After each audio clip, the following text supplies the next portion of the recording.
Hello everyone, welcome back to this channel. I am Pranjal Thakur and मुझे बहुत खुशी हुई कि आपको लास्ट वाला वीडियो बहुत ही अच्छा लगा, बहुत सपोर्टिव लगा and thank you all for your support.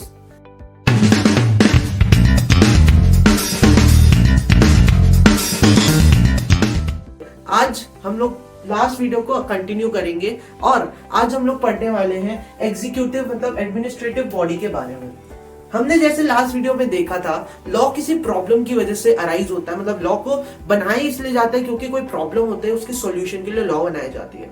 तो तीन बॉडीज के बारे में हमने पढ़ा था कि तीन गवर्नमेंट बॉडीज होती है जो कि लॉ बनाती है, लॉ को लागू करवाती है और लॉ का पालन करवाती है।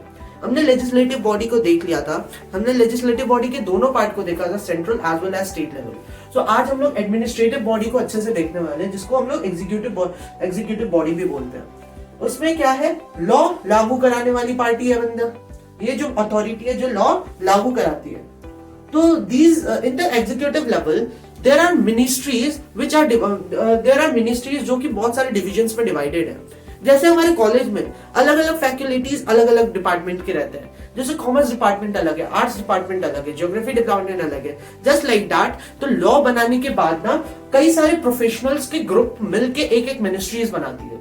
जैसे कई सारे प्रोफेसर्स मिलकर मिनिस्ट्री ऑफ एजुकेशन को क्रिएट किया गया, मिनिस्ट्री ऑफ हेल्थ बना, ministry of corporate affairs commerce से रिलेटेड है, तो कॉमर्स का वर्ड सुनते ही एकदम कॉर्पोरेट अफेयर्स याद आता है। सो फिर मिनिस्ट्री ऑफ एग्रीकल्चर। तो इन सारे और भी कई सारे मिनिस्ट्रीज पे डिवाइड किया जाता है, जिससे कि इनसे सलाह मशवरा लिया जाता है कि जो हमने लॉ बनाई है, मतलब लॉ को जो ड्राफ्ट किया गया है वो सही बना है कि नहीं। तो इन सबसे सलाह मशवरा लिया जाता है कि बोला जाता है कि क्या हमने जो लॉ बनाया है वो सही तरीके से बना है कि नहीं। सो इन सबसे पूछा जाता है। सो अभी हम लोग देखते हैं हमारे लास्ट बॉडी, जिसको हम लोग जुडिशियरी बॉडी बोलते हैं। So let's continue with judiciary body. Judiciary body में हम लोग अलग अलग टाइप के कोर्ट्स के बारे में डिस्कस करेंगे। जैसे एक एग्जाम्पल लेते हैं, एक अपराधी है, उसने मर्डर कर दिया है किसी का, तब इन सारे कोर्ट्स के बिहाफ में हम लोग डिसाइड करेंगे कि सबसे पहले कौन से कोर्ट में जाएगा, उसकी ट्रायल कौन से कोर्ट में होगी, उसको सजा कौन से कोर्ट के द्वारा दी जाएगी, उसको हम लोग सबसे पहले देखते हैं। इसमें हम लोग देखेंगे आगे चल के कि अपील्स क्या होती है। हम लोग अपील करते हैं, जिससे कि हमें सबसे पहले सबऑर्डिनेट कोर्ट या डिस्ट्रिक्ट कोर्ट में जाकर अपने अपील करनी पड़ती है, फिर उसके बाद हाई कोर्ट में जाकर, फिर जब आगे और अपील होती है तो वो सुप्रीम कोर्ट में हमारा केस आता है। तो अभी हम लोग डिफरेंट टाइप्स ऑफ कोर्ट्स के बारे में अभी डिस्कस करेंगे हमारी जुडिशरी बॉडी में, क्योंकि यही एक बॉडी है जो कि हमें लॉ को पालन करवाने में मदद करती है। तो सबसे पहले आती है हमारी supreme court. Supreme court is the apex court of India. हम लोग को बोले हर एक कोर्ट का, हर एक कंट्री का ना अपना एक सुप्रीम कोर्ट होता है, तो हमारी कंट्री का supreme court is the apex court. उसमें एक जज होता है जिसको हम लोग चीफ जस्टिस ऑफ इंडिया बोलते हैं, जिसको हम लोग सीजेआई के नाम से जानते हैं, 1 CJI। और इसमें टोटल मिलाकर 34 जजेस होते हैं इंक्लूडिंग हिम।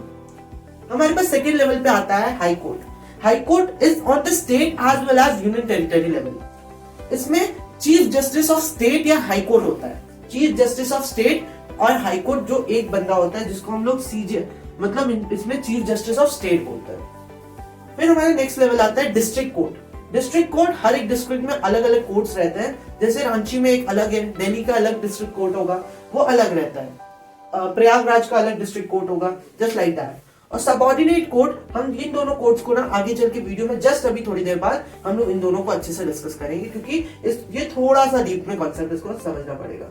आपने समझ लिया, सुप्रीम कोर्ट और हाई कोर्ट ये deals with both criminal as well as civil matter. ये दोनों civil as well as criminal matter पे डील करता है। डिस्ट्रिक्ट कोर्ट दो पार्ट में डिवाइडेड रहता है। हमने अभी देख लिया सुप्रीम कोर्ट और हाई कोर्ट के बारे में। अभी डिस्ट्रिक्ट कोर्ट को ना दो पार्ट में डिवाइड किया जाता है, एक सिविल कोर्ट होता है और एक क्रिमिनल कोर्ट होता है।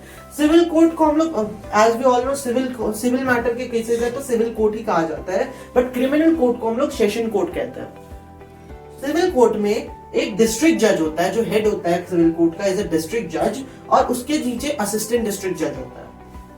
सिविल कोर्ट के नीचे डायरेक्ट सबऑर्डिनेट कोर्ट आ जाता है, और कोई भी मैटर सिविल नेचर का होता है, मतलब वो छोटा नेचर का होता है, क्रिमिनल नहीं होता है, वो डायरेक्ट हम लोग सबऑर्डिनेट कोर्ट में पहले भेजा जाता है, फिर उसके बाद सिविल कोर्ट में आता है। सबऑर्डिनेट कोर्ट को लोअर कोर्ट भी कहा जाता है। फिर आते हैं हम लोग क्रिमिनल कोड के बारे में, जिसको हम लोग सेशन कोड बोलते हैं। सेशन कोड के नीचे मजिस्ट्रेट्स आते हैं। मजिस्ट्रेट मतलब अलग अलग डिपार्टमेंट जो होती है, मतलब कौन डील करेगा क्रिमिनल ऑफेंस को, हम लोग अभी जस्ट उसको डिस्कस करेंगे थोड़ी देर में। हम लोग अभी देखते हैं सेशन कोर्ट का सबसे हेड जज होता है सेशन जज, और उसके जस्ट नीचे वाला जज होता है असिस्टेंट सेशन जज। सेशन कोर्ट क्रिमिनल कोर्ट के केसेस को डिस्कस करता है, सिविल मैटर के कोर्ट सिविल जज में होता है। सो फर्दर जैसे कि हमने देखा था, सेशन कोर्ट अलग अलग मजिस्ट्रेट्स में डिवाइडेड होते हैं, मतलब सेशन कोर्ट के अंदर अलग अलग मजिस्ट्रेट्स होते हैं, जिसपे कि डिवाइडेड रहते हैं कि कौन सी अथॉरिटी आईपीसी के द्वारा जो भी पनिशमेंट मेंशन्ड होगा, इन सारे मजिस्ट्रेट के द्वारा उसको पनिशमेंट लिखी जाएगी। जैसे कि मैंने वो मर्डर केस का एग्जांपल दिया था। तो सबसे पहले आते हैं हमारे पास judicial magistrate of first class, second है judicial magistrate of second class, third है city metropolitan magistrate, and fourth आता है चीफ मजिस्ट्रेट। ये सब अलग अलग कोर्ट अलग अलग डिस्ट्रिक्ट में अलग अलग सेशंस में डिवाइडेड रहते हैं। इन सब के द्वारा पनिशमेंट किसी भी एक के द्वारा पनिशमेंट दी जाएगी उस बंदे को according to IPC 1860, IPC act 1860। तो हमने इसमें क्या देखा, session court is divided into different magistrates, और वो मजिस्ट्रेट्स कौन कौन से, जेएमएफसी, जेएमएससी, सीएमएम और CM. In the cases will be trial by any one of them on the basis of punishment specified in IPC 1860। So जैसा कि हमने देखा, जुडिशियरी बॉडी में हमने डिफरेंट टाइप्स ऑफ कोर्ट्स को देखे। अब हम लोग अपनी चैप्टर की ओर आ चुके हैं। हम लोग चैप्टर में फुल अभी घुसे नहीं है, बट अपने घुसना शुरू किया है। देखो हम लोग इसमें कॉन्ट्रैक्ट की बात करने वाले हैं। अब कॉन्ट्रैक्ट जब ब्रीच होता है तब कौन कौन से लेवल ऑफ कोर्ट आते हैं, कितनी अपील की जाती है, और लास्ट में क्या होता है, वो अभी हम लोग उसमें डिस्कस करेंगे। अभी मैंने इसमें फ्रिक्चुअल एग्जांपल लिए हैं ए और बी का। ए इज अ पर्सन जिसने बी के साथ, इन दोनों के बीच में कॉन्ट्रैक्ट हुआ होगा। कॉन्ट्रैक्ट किसी ना किसी रीजन से ना ब्रीच हो गया। ब्रीच मतलब क्या होता है, टूट जाना।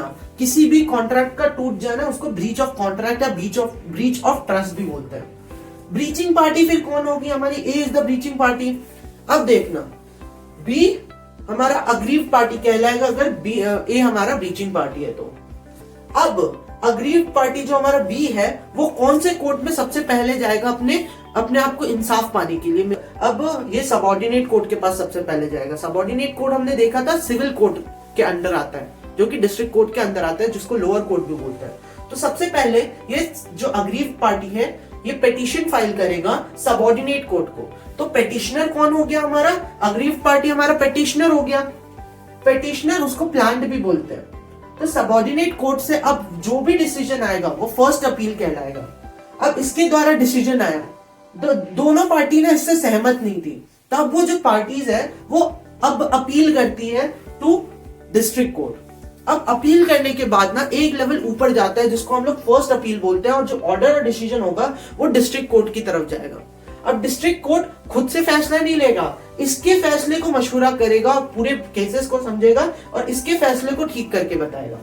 अब इसका भी जब डिस्ट्रिक्ट कोर्ट का भी जो फैसला है दे आर नॉट, मतलब इनको अच्छा नहीं लगा, तो इन्होंने फिर से अपील की। अब उसके नेक्स्ट अथॉरिटी पे, नेक्स्ट वाले लेवल पे जाएगा, जो कि हमारा हाई कोर्ट। हाई कोर्ट में वो डिसीजन जाएगा। जो ये ब्रीच हुआ इसका केस अब डिस्ट्रिक्ट लेवल और सबऑर्डिनेट लेवल का जो भी कोई केस होगा समरी हाई कोर्ट के पास जाएगा।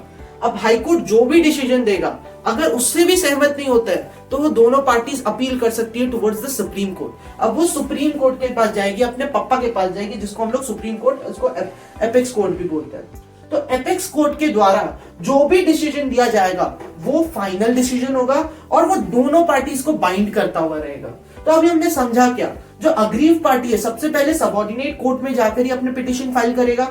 जो पिटिशनर और पिटीशन जो फाइल करता है उसको पिटिशनर बोलते हैं, और जिसके बिहाफ में फाइल करता है उसको डिफेंडेंट या रिस्पोंडेंट बोलते हैं।